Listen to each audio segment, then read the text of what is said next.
Alright, Ulm turns 76. We have a throne claim here. This is Helheim claiming more thrones as they march ever forward. Continuing to do our summoning. We've talked about all these, Continuing, we need more troops. 2 dire portents, always a good sign. So this is Relay, and they have cast, where is it? Eyes of God. I don't know if they actually say in here, but yeah, so this I think reveals all provinces on the map, and there's a couple of extra bonuses within his own dominion. It's probably irrelevant for us right now. Relay is, underwater, not really our enemy at the moment. So yeah, it is interesting. I think, you can do some political stuff with this. Obviously, people can go to him and ask for information in general.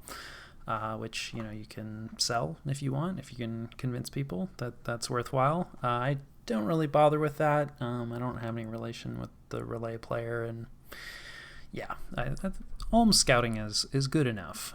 So yeah, that's not too bad. And then this is a little worse. So this is our current enemy, and they have put up Mother Oak, which is just, I think, like 10 nature gems a turn, which is not the end of the world, but not great news for us. I think Therados had this before, and it was just down since they've been eliminated. And then, of course, the war with has started. So there are plenty of battles. We'll go through some of them. Starts out with a magic phase attack here, which I was not expecting. So here's Shaman Hood just coming in swinging. Love it. We've seen him before. I feel like this is some new kit. So he's got some extra regeneration now from this Hydra skin armor. And then he also has his ringer regeneration and no nature paths. So, only 20% regeneration. His hit points, I think, are, lower because he's in our dominion now. So he retains his hit points from where he was, but his maximum, his current maximum is only 47. So that's going to matter a lot for his regeneration. His regeneration won't kick in until he gets down to 47, and then it will only be regenerating. The regeneration ticks that he gets will be based off that 47, not based off of his 110. So he's going to be regenerating significantly less. But still, 20% is nothing to sneeze at. He's got this iron face, which is giving him iron skin. So he's got, pretty good protection here, decent stats. He's going to throw up Soul Vortex, all that good stuff. He's got some weapons, he's got some anti-magic. So yeah, magic resistance 20 is, good, but not fantastic. But we're not a big astral nation, so not so much of a concern. What did he drop into? He dropped into some random unscripted stuff that I was bringing up as reinforcements. I wasn't expecting magic phase attacks. I don't know why, or definitely, they have a decent number of air casters. Cloud Trapeze is very much on the table. It's just, some of my inexperience and also a little bit of laziness. Usually, if you're moving stuff out of forts, you probably should script it. Certainly if you're about to go to war, script it, because you never know when the magic phase is going to hit you, but I didn't. Just some bad habits from playing single player. So yeah, we just have our mechanical men. You just grab a bag of casters. We do have a Wraith Lord here, not super kitted out, but so we've got some stuff. I think the mechanical men are going to struggle a bit, and hopefully our Wraith Lord is set up to not just cast. Let's see, he put invulnerability on himself, so I think the Wraith Lord is scripted, so that's good news. This caster, probably would be a lot better if he was on advance and cast spells. So yeah, we got some Legions of Steel, so there's probably some leftover scripting kind of thing, but this is not really. Yeah, so he's just casting Flame Bolt at really long range. Very unlikely to do anything. Yeah, so he has a million images because he put mirror image on himself. Flight, so he's probably going to be coming to the back, which actually is probably going to be a good thing considering, our mages and stuff aren't going to be moving up. If he gets there, it looks like probably this Wisp is going to, keep him in the back here. Yeah. I think the Wisps just automatically, this guy just summons them Yeah, so he just gets like a couple wisps at the start of the battle. So that's actually probably going to keep him in the back. So our PD, forget it. Yeah, but the Wraith Lord definitely has a chance here if he can get up there. So yeah, he's starting to drain our militia, who, you know, yeah, they're not... Oh, the poor militia. What are you guys even doing here? You probably should have just gone home. However, they will provide some cover for our Wraith Lord. And I think we're getting... No, we're not getting any damage. That was just more militia going down. But, you know, as we get the surround from our mechanical men and everything, like, that is actually definitely going to matter a lot. Because his defense is tanked, which is good news. Because now our Wraith Lord actually picked up an affliction, a limp. Or maybe he may have already had that. So yeah, the Wraith Lord now hopefully should be able to connect. Okay, yeah, so I think it was mirror image that was causing problems. He had a lot of images. So we were getting hits, but just on the wrong images. But now that that's been popped, you know, once you get that first hit, it goes down, right? Things start to change. Like now we're actually driving down his health pretty quickly. And he's getting no regeneration, right? No regeneration until he gets down to 47 health because he's in enemy dominion. So this was definitely a ballsy move on his part, and he probably, I don't know if he had a scout here and he knew that he would be dropping onto this, right? Because since this is a magic phase attack, right, this is stuff that was already in this province and is slated to move out. I mean, he doesn't know that it's slated to move out, but there's usually a good chance that it's going to be moving out. So if he had a scout here, then, you know, he was actually specifically looking to drop on this and destroy it. Which, yeah, ballsy. Or it may have been blind, which also ballsy, you know, blindly magic phasing your god into enemy territory, enemy dominion. So now he's down below that 47, so he should be getting some regeneration ticks. Yeah, there you go, plus 10. But, I mean, you know, we're getting some damage in now. Yeah, luckily our Wraith Lord here, I'm not sure whether, it looked like his square got hit by an AoE, right, probably from his Frost brand. I think, you know, the mechanical men are definitely getting hits, so they might be able to overwhelm him. Oh boy. Yeah, he just wiped out some more. So this is good, you know, right? Like, this is one of the reasons you want, like, some extra chaff. If you just send in, you know, like, your anti-thugs, like, solo. Not that any of this was planned. Okay, what was that? Oh, okay, so he had Phoenix Pyre on himself. Yeah, here we go. So he popped up again. Still though. Oh, and he's routed. Yeah, so he just flies off. So Phoenix Pyre did kind of help him there. You know, his fatigue was low enough, but then, you know, he routed from dying. And I'm not really sure how, like, 30 morale, it's clearly not perfect because there's no way that was an HP route. So yeah, so we didn't kill the god. You know, we lost 9 mechanical men. That's fine. You know, so yeah, this worked out for us, I would say, overall. You know, it would have been nice to kill his god, but you know, we'll take this result. So not a terrible start to the opening of the war. And then let's see, yeah, this is just, you know, the same Helheim army rolling over a lot of PD. Very sad. This is just our minimal raid against Macone. Worked out. You know, he's very poor, so he just went for the minimum 1 PD investment. And then I believe this is our Spectre, I think, in action. Yes, I just love watching him go. And what is he? Okay, he's actually up against a little bit of stuff. So he's got just 1 Crystal Sorceress, possibly just doing sight searching. It doesn't really... No, maybe not. Hard to say. She did 1 Body Ethereal and then is cast into Retreat, so maybe just trying to combine, because I usually have my sight searches just on Retreat. I kind of like, actually, you know, have him cast like a spell or 2 and then bail, right? Because it's like, no, this is not great. Now there's 2 of these ethereal guys. Yeah, I could trip up a raider, and it's pretty like low risk, right? Because if this doesn't work out for him, you know, I think... Yeah, these guys are probably, well, I mean, they're definitely his troops. Wow. Whether or not they're PD, I don't think so, though. Yeah, because it's not a fort.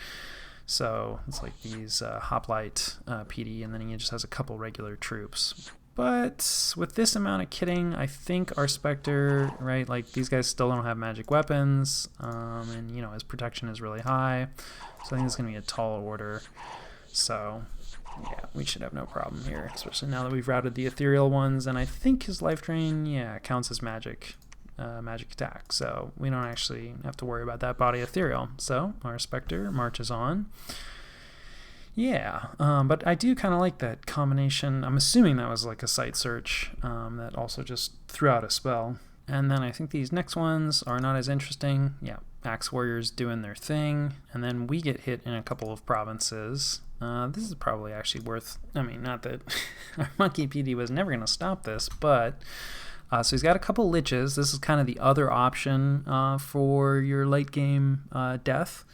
Possibly the better option. You know, I mean, these guys, they have less hit points. You know, they're not ethereal. You know, they have lower protection. They're not as good in terms of like thugging as Wraith Lords, but they are cheaper to summon in. And then they are. This guy's been boosted by a Skull Staff, but I think they're Death 4 normally, which is 1 higher than the Wraith Lords, and they're a little cheaper. So yeah, the trade-offs for sure. But I think Liches are probably the better option usually. We get a discount from our Conjuration site, so arguably Wraith Lords are better, but maybe not, because I think Liches are just 30, and with our discount, Wraith Lords are still a little more expensive at 32, so yeah, trade-offs. And then, of course, these guys are in a different school, so they're in enchantment, so also research might be a consideration. And then he has a Troll Shaman who looks like... He's been twice born, like a little bit of a thug. It's kind of interesting. You know, I mean, trolls, yeah. I mean, this guy could work. You know, I kind of like it. This is different. And then, yeah, this is a elemental royalty, the King of Magma. And he looks like he's set up for casting. I'm assuming as a little bit extra magic resistance, never bad on a caster or anybody important. And like, yeah, just a ton of fire gems. So like, this is maybe set up for a wipe. I mean, it's kind of odd that, you know, like, yeah, these guys, they don't love fire. So, and this guy would be doing the fire wipe. So that's definitely a little odd. So yeah, maybe just planning on a bunch of fire elementals. You know, there's some other casters and stuff here. You know, quite a few of these earth gurus. Like, yeah, maybe just sort of like a smaller army. This is definitely something we could take on. It's a lot of skeletons, though, definitely. So yeah, anyway, that's something to consider, an interesting force. And then I think, yeah, this is the main army, I believe. Let's take a look. It has a bunch of long dead, yeah. So, I mean, the good news is that our scouts were pretty far off. It's not 460 units, unless he split some stuff off. But it's still a lot of stuff. So he's got a ton of these cubes up front, which is definitely a problem. You know, they can swallow our Wraith Lords if we don't increase their size. You know, he's got a bunch of these summons who are really good with their magic weapons. The Long Dead Horsemen have a charge bonus. These guys are actually, you know, pretty killy. We've talked about them before. Like, man, this is a serious army. And yeah, we just have some PD, so we don't actually need to watch how this is going. I'm a little bit curious. Yeah, so he's got some penetration gear here on this. Well, I mean, this guy, he can do all kinds of casting, but he's best at Astral. And with the penetration, and he's been boosted in Astral, like probably this guy's going to be... But he's got some water gems, you know, just for good measure. You know, another Lich in here with some death gems. These Oogaloos. You know, good air casters. Quite possibly gonna have a storm go up, like maybe some mass flight. That would be really nasty on the cubes. Yeah, anyway, like it is a serious army, and it's got gem support and everything, so like, yeah, we have our work cut out for us here. And then, yeah, more attacks here. So this is the Northern Army. Well, let's take a quick look at this. We've definitely seen this before. Yeah, pretty similar in a lot of ways, just less stuff. I think the King of the Mountains is new. So it looks like he combined those two smaller armies together. And this guy's definitely set up, you know, for as a sort of super combatant role. You know, a lot of hit points, a lot of protection. He's got, you know, regeneration. Yeah, I think this is the one with the built-in. So 15% regeneration. He's got the elemental armor, so his resistances are pretty well covered. This is going to cause him to go berserk. Yeah, I was like, oh, it only does the chest wound, but it does the chest wound and berserk. So, no morale nonsense against this guy. And pretty good magic resistance overall. So yeah, this guy's going to be tough to deal with. Although certainly like a pack of Wraith Lords with Moonblades, because he is a magic being. So that is one possible way to deal with him. Of course, getting all the Wraith Lords stacked up on him will be a little challenging because he's among an army. So yeah, we have our work cut out for us in the north as well. This is a strong attack from definitely. And then we have another raid from us. This is just our Axe Warriors doing their thing. And then Helheim just continuing to roll over Pangea. Just, some PD.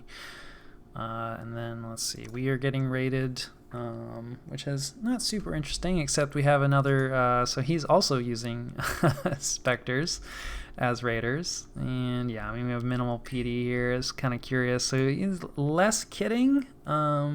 Maybe the same gems. Not sure offhand. This is a 10 gem item. So sort of like defense focused. And like Frostbrand classic, and then just a helmet to prevent him from just getting knocked in the head. And let's see, Quicken Self. I'm just kind of curious what he's doing. Liquid Body is good. And yeah, decent amount of encumbrance, no reinvigoration. So yeah, maybe also has some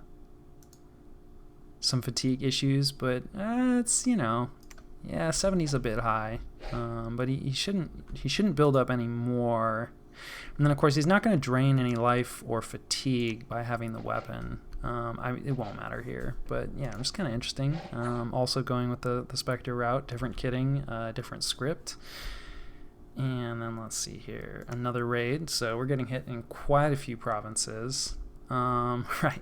And so this is just some Lich raiding, which, is very common in the late game. Anytime you have these immortals, unless they get soul slayed, right, they're just going to come back. So it's like, even if you lose them, it's not a big deal.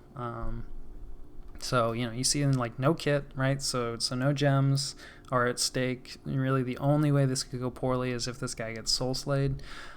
Which, against early age Ulm, not as likely. This is one of our forts, I think, so we have a crap ton of birds, and then, yeah, they usually just, they make skeletons, but as you can see, I mean, that's the thing about liches, is, right, they don't have very good armor, they don't have very good hit points, so it turns out if you just throw a ton of birds at them, then yeah, you can kill a lich. Now again, he's immortal, so he's gonna get him back, so that's not that big a deal.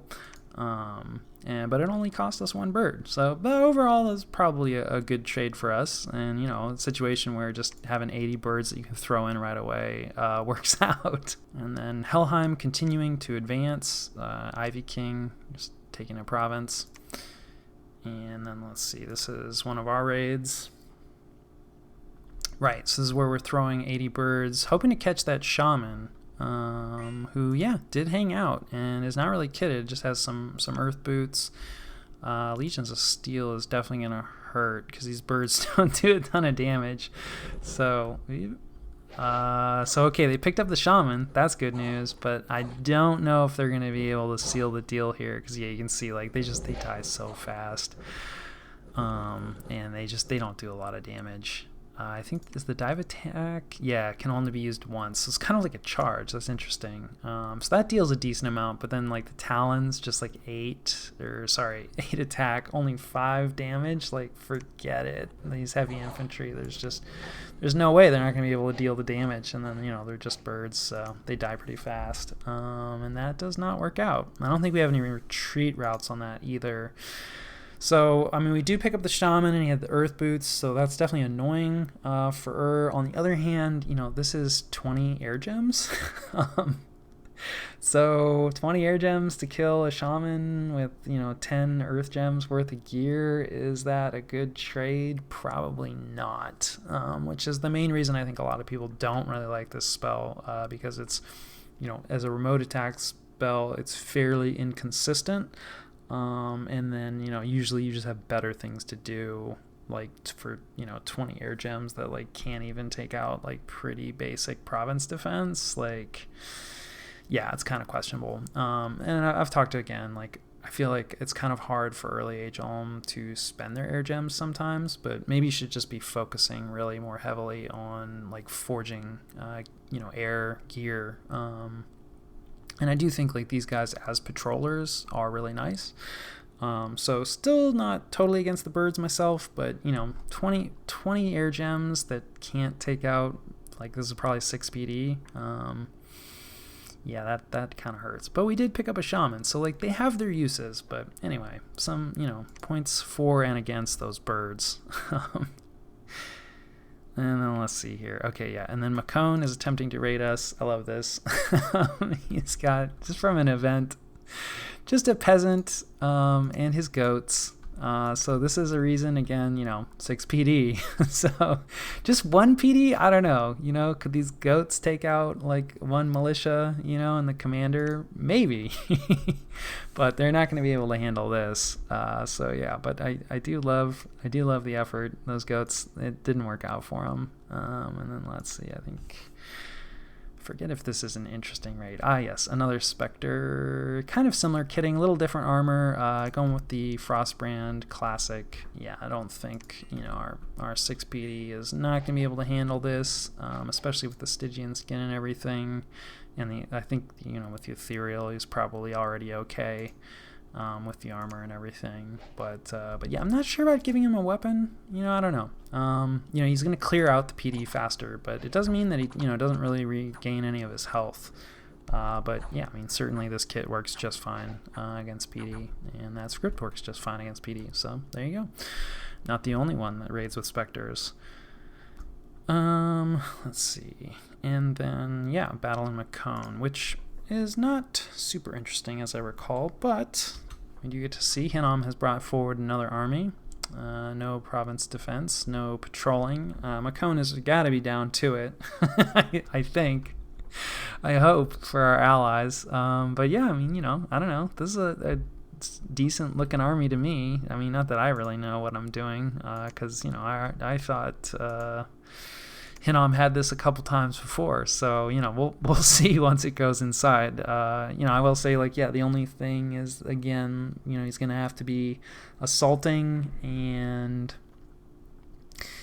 yeah, like we've seen how a large army can get kind of clogged up. So I don't know, maybe break off. There's definitely pieces of this, that you could break off and send in. But like, yeah, this is a strong force, so I think it's looking good. Fingers crossed that we won't have to deal with Macone anymore.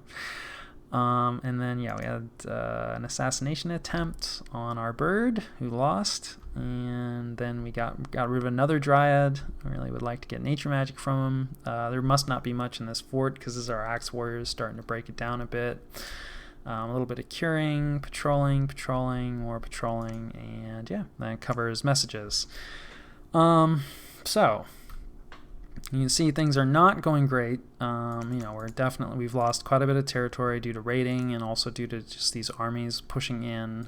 We didn't move our army out. I did kind of want to see, if I could lure him on top of this fort. I do think that this army probably could beat this one, and it looks like he probably agrees, or is at least like taking his time and, just providing himself some retreat paths and everything. Like, this is good. This is a nice, like, broad attack. So we're doing a bit of counter raiding in response, just some unkitted Wraith Lords, or Wraith Lord. And then let's see, what are we sending here? Yes, Fine Willow, our sort of super combatant-y heavy thug Ivy King. So they should be able to handle that. The Spectres will probably stealth and move on, maybe raid another province, maybe just wait to see what the response is. So I don't think we're going to catch the Spectres, but we will at least raid these provinces back. There is a danger that our Wraith Lord bumps into this army here.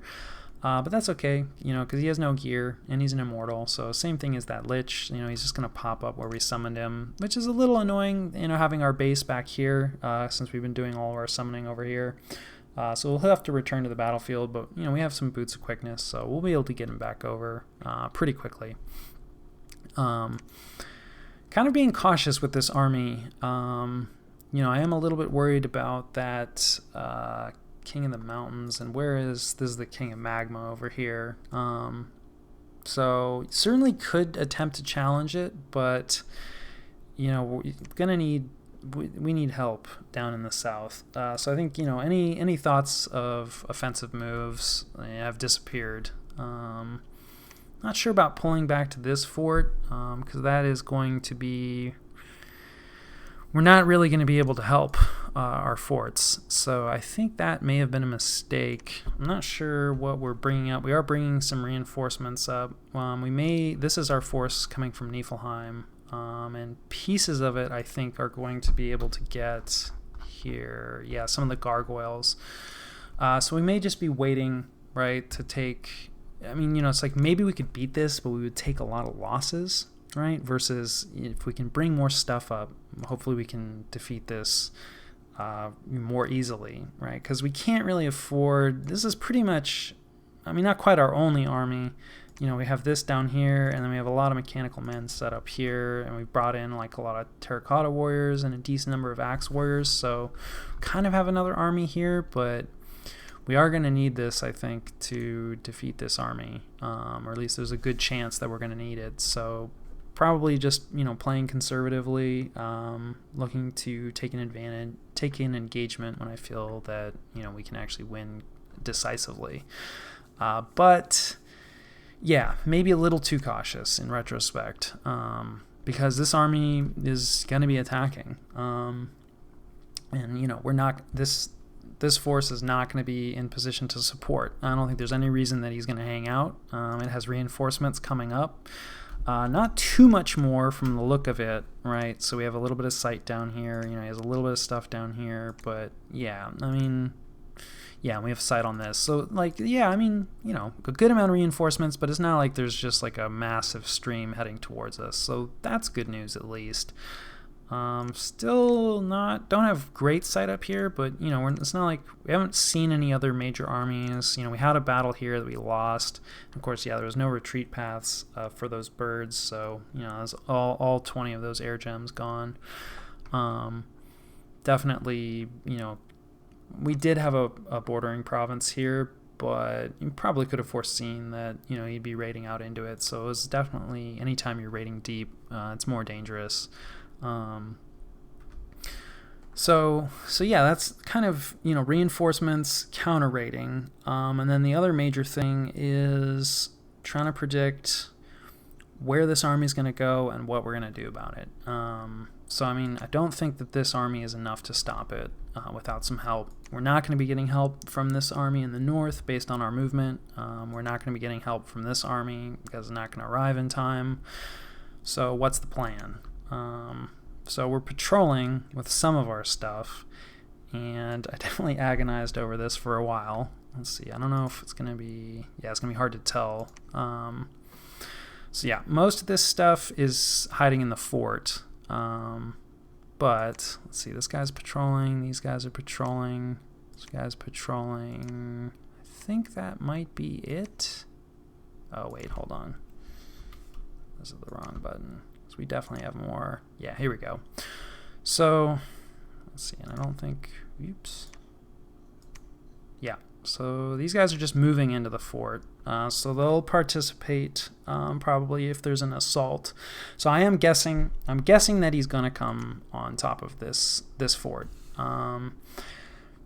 For a couple reasons. It is a guess, right? He could go either place. This is a nice province. Income is not bad, and there's like plenty of sites. I don't know how much information he has about these provinces. This also gets him somewhat closer to this capital. But this gets him the same amount of distance, right? Both of them can go through this farm province to this capital. And I just think that this fort has so many connections that it provides me a ton of opportunity to like raid back out and threaten a bunch of his provinces. And conversely, if he takes it from me, it allows him to threaten, a bunch of, well, okay, I mean, these will be my provinces again, but yeah, so it's just, it has a ton of connections. It's a very valuable province. He probably is aware, that this is a very, valuable province in terms of income. Not so much, I don't think there's any sites here, at least that we've found. So I'm guessing that he's going to come here. This is also, he's going to be able to see that this is like kind of where I've massed my forces. If he moves on top of this fort and leaves this, unguarded, like I could, go out into his territory and, be annoying and maybe try to, capture some of his forts in return. So I think, locking this army in place, I think will be desirable. And then of course, like he can also bring in, these secondary armies here if he wants, and just, combine like an absolutely massive force on top of this. Also supply-wise, right, since this is a very populous province, like it can actually support, a massive army. And then he has some nature mages and stuff, which provide supplies, so I don't know how much of a concern that is for him. And he may have some items to help give him supplies. But significantly fewer supplies, right, in a cave, generally speaking, and with a lower population. So much better chance that he's going to run into starvation, if he takes this massive army and just sits on here. So yeah, I think, for all those reasons, I'm gambling that he's going to come to this fort. And what we're doing about that is we're not going to bring out our troops. We're going to try to hit him with some earthquakes, which I mentioned before. And let's see. So we've got our god is going to be casting an earthquake. Let's see. We got this guy casting an earthquake. So our god is just going to... Oh, no. Our god has a ring of levitation. So I think all the earthquake casters, have rings of levitation, which will prevent them from getting hit with the earthquake, which is good because they could potentially interrupt each other. If one of them casts the earthquake first, I think there's like a randomized delay sometimes in terms of like casting timing. So they might not all come out at exactly the same time. And then also like our human mages, they will just die, quite possibly to just one earthquake. So I think we're going to get 3 earthquakes off. And then these other guys are just here to provide a screen of bugs, right? So they're just sort of arrayed in a crescent. So we're just going to hopefully surround everybody with bugs, which will hopefully, distract if he has like any flyers or anything like that coming in. The bugs will keep him off of our earthquake casters. There's definitely some problems. It would be nice to get some more casts of Earthquake. I'm not sure 3 is going to be enough. I think it might be enough with the right random rolls for the damage to kill, some of his units, like some of his regular recruitable units. But I definitely think we will wipe out the Long Dead Horsemen, which, like I said, that alone, I mean, they get the defense negates, but they're going to have to check against 3 earthquakes. So I think there's a good chance that they fail one of those checks. Not really 100% sure. Haven't used earthquake a ton. So this is really the first time that I'm trying to set up an earthquake trap. And, we'll see how it goes.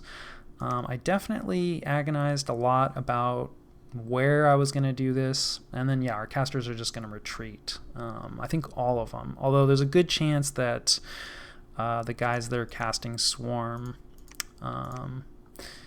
because I don't have enough rings. A few of them have rings of levitation, but I don't have enough coverage for all of them. So some of them are probably going to die due to the earthquakes. And these are just like the more like that's fine. Losing some of these like less valuable casters. It's not ideal, but it's not the end of the world. And then hopefully the guys with the rings will retreat off. They will be at 100 fatigue, so there's a chance that they won't wake up in time, but they should, especially because there's going to be a screen of bugs that'll hopefully let them get away. So we'll see. 3 earthquake castings. Casting it right away. there was like possibly could do summon earth power. I think we may have had a few other casters. Yeah, like we are risking a lot of earth boots, and we could have gotten away with not risking the earth boots if we had just summoned earth power with these guys and then done earthquake. But I am very worried. Mass flight is available to him, and if he gets off mass flight before the earthquakes go off, then this is just a huge waste of time and gems. And yeah, that could still happen, I think, because I'm actually not 100% sure even now. I'll have to double check this. But the casting time on mass flight, as I recall, is 150%.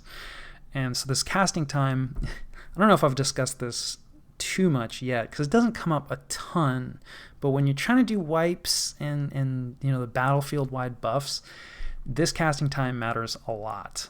So I think this is in rounds, right? So like normally most spells, you look at like most spells are going to be 100%, right? So the same with like, okay, Divine Blessing's a little more. Let's see, do we have a few other spells? Like, yeah, here, even like Resist Lightning, just like a really like lame, like personal spell or what. It's not lame, but it's not like it's not Earthquake, or whatever. But so most spells take 1 round. That's this 100%. In the case of Earthquake, it's 200%, so that's going to be 2 rounds. And like I said, I think there's a little bit of like fudging that the Dominions will throw in. So you can't completely guarantee, right, when you're trying to time this out. And so I think for the ones, so this is like 125%. So what does that even mean? I'm pretty sure, I don't know, I should be careful. I need to research this more, but definitely it will not happen the first round of combat. So if you're over 100%, right, then anything that's only 100% is going to go off first. And there's some big spells that are only 1 round.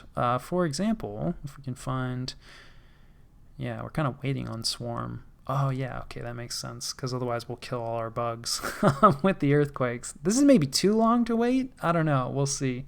She's probably going to be dead from earthquakes. So this is... Oh, she's just researching. Okay, phew.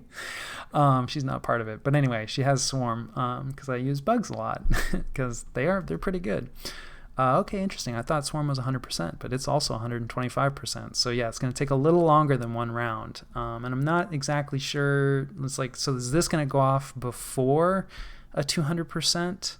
That's a full 2 round, or at the same time? I think it's the same time. Like all spells finish at the end of the round, but I could be wrong on that. I'll have to double check. But anyway.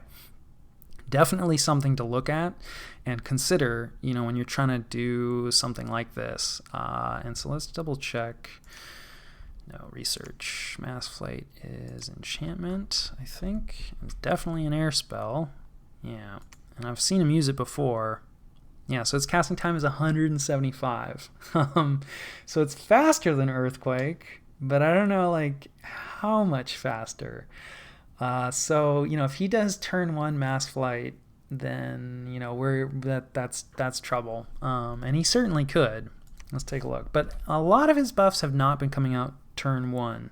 There definitely are reasons, to not cast major buffs turn 1. And of course, so summoning storm power and everything. So, and that's probably what these guys are going to do. Yeah, I don't know. This guy misforms himself first, like maybe not. So yeah, I don't know. This could go really badly. But yeah, so we're risking the earth boots so that we can get off our earthquakes turn 1, so that hopefully there's like a minimum. The longer you wait, the more likely those additional buffs are going to have gone off. They're going to trip up your wipe. Now this matters less for stuff like Wrathful Skies and the longer wipes, where it's like, well, it's going to run for like the length of a battle anyway, so you're just going to have to kind of deal with it. But an Earthquake might be the only one. I don't know. There could be some other wipes, but certainly anything that's going to be doing like a bunch of damage, right away. If you can, and like sometimes for like magic resist negates kind of wipes, maybe like Wind of Death, stuff like that. There definitely are wipes that you want to try to have happen as quickly as possible. Conversely, when you're setting up your buffs, right, like getting that turn 1, this is one of the reasons that communions are a little weaker, especially in the late game, because you spend the first turn setting up the communion, right? So it's like, okay, yeah, these human mages, they think they're cool.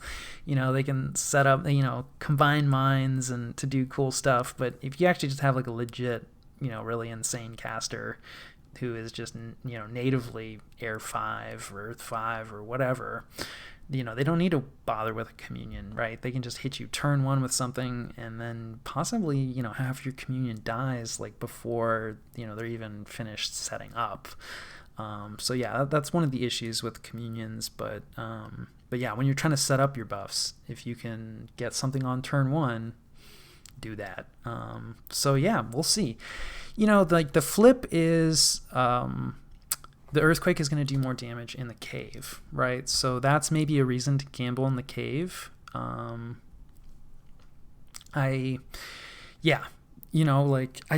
don't think that he's going to hit it. My concern is that there's a good chance that he's going to move his main army to a place and then raid, kind of with a smaller force. And I think that, again, in addition to like trapping this army in, if he just sends like a small force against it to raid, there's a good chance that he'll lose it. Because, this is enough stuff that it could definitely kill a smaller force. Whereas this stuff in here, like the birds and the pale ones, way less likely to be coming out to patrol, because like they're going to really struggle to stop like even, a small to medium size like force, or yeah, even really like a small force.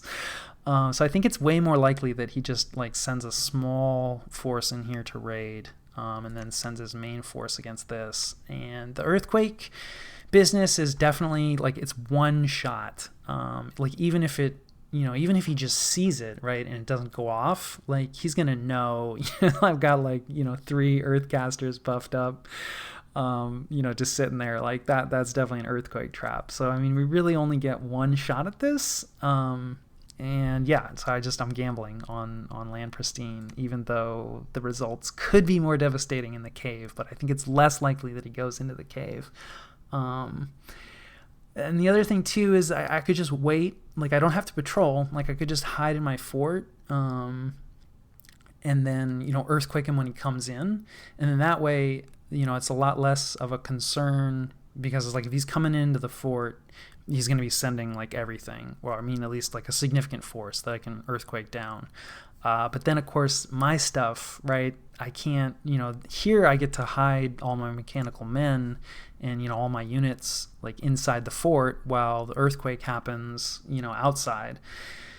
Once he comes in, then my guys have to survive the earthquake as well, and they're not going to do that very well. So that would be one way where I wouldn't have to guess, and the trap could be sort of a more guaranteed surprise. But then I would also be subjecting my own army to 3 earthquakes, which that would be bad. That would be worse for me than for him. So yeah, I don't know. We'll see. Like I said, I've never done an earthquake trap before. I don't know if 3 earthquakes is going to be enough. Is not exactly like a great nation to be hitting. Like I've talked, they have more hit points. If he's a human nation, this would be more powerful. But we've certainly seen how like multiple earthquakes can be really effective. And yeah, that's kind of what we got. So that's the plan. Going to try to earthquake this army down, and then take on what's left. Fingers crossed. I think research is pretty similar. We did push alteration again. This I think is a mistake. Let's see. I think so. We're going for enchantment 8. And I think I'd seen that the Magma Lord with all of his fire gems, and was thinking like, okay, that could be a firestorm, which is the fire wipe. And I don't really have an answer to that currently, and I was looking at, Fire Fend is something I can definitely do, and it's going to give, +5 fire resistance across the whole battlefield. Still not going to keep us 100% safe, but is going to be a huge boon against something like that. So yeah, I think this was kind of a bit of a not panic move, but kind of adjusting based on what I saw. The other fens are nice in mass regeneration, not super useful for us right now, but if we were to mix in more human troops, definitely a very useful spell for us. So it's not that enchantment level 8 is bad, it's just that, yeah, in retrospect, it's like we're not that far off, right? It's like 4,400 to get to enchantment 8, 6,400 to get to alteration 9, and then alteration 9, it kind of, Army of Gold, it gives you fire resistance. So I really don't know what I was thinking here. I think, it was just a mistake. And in getting like the natural protection 20 on top of the fire resistance 5, much better, even for specifically Firestorm. So yeah, I think this was just a mistake, and I should have kept going for 9. I've talked, I think I do have a tendency to, dilute my research some. Still no 9s, but, quite a bit of other like high level researches. But, it's not the end of the world. But yeah, I do think that like a focused path is probably better in most cases. So this is a mistake, I think. But, again, it's not that enchantment 8 is going to be bad for us. So yeah, I think that more or less covers it. We still have scouts out and around trying to see what's going on in the rest of the world. Obviously, like, we're pretty laser focused in on right now. Certainly, keeping an eye on what's going on in Macone, and then of course, the continuing fights of Marverni. It is not looking good now. Helheim is like real deep. Like, yeah. He's got another capital. Marverni has another capital being sieged down. Like, Marverni kind of looks like they're collapsing now, which is bad news because Pangaea has already collapsed. So we found Pangaea's capital. I may have already seen this before and just missed it, but yeah, this is Helheim's flag in Pangaea's capital. So this player didn't go AI. Oops, see the thrones. They're still fighting. So, good for them. But, they have, like, every fort that I can see of theirs is under siege. They don't have a lot of provinces left. Like, this one's cracked. They lost their capital. So Pangaea is done. It looks like, as far as I can tell, Yomi is currently at peace, or at least, like, not fighting very hard against Helheim. And it looks like Marverni is also probably done. So I think, Yomi is strong, definitely, and like Vanheim is still strong. And assuming I can survive and, convince him to stop fighting me. Also is going to be bordering Helheim, probably already does. Yeah, there you go. Basically does border Helheim already. So hopefully I can convince to turn around, and maybe with all of us, we could fight against Helheim. But obviously, like, this is sort of the doomsday scenario where Helheim defeats the coalition.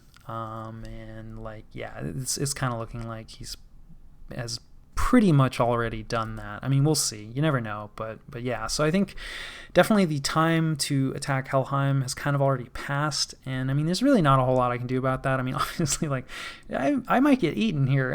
So Helheim is now a future problem, but I definitely think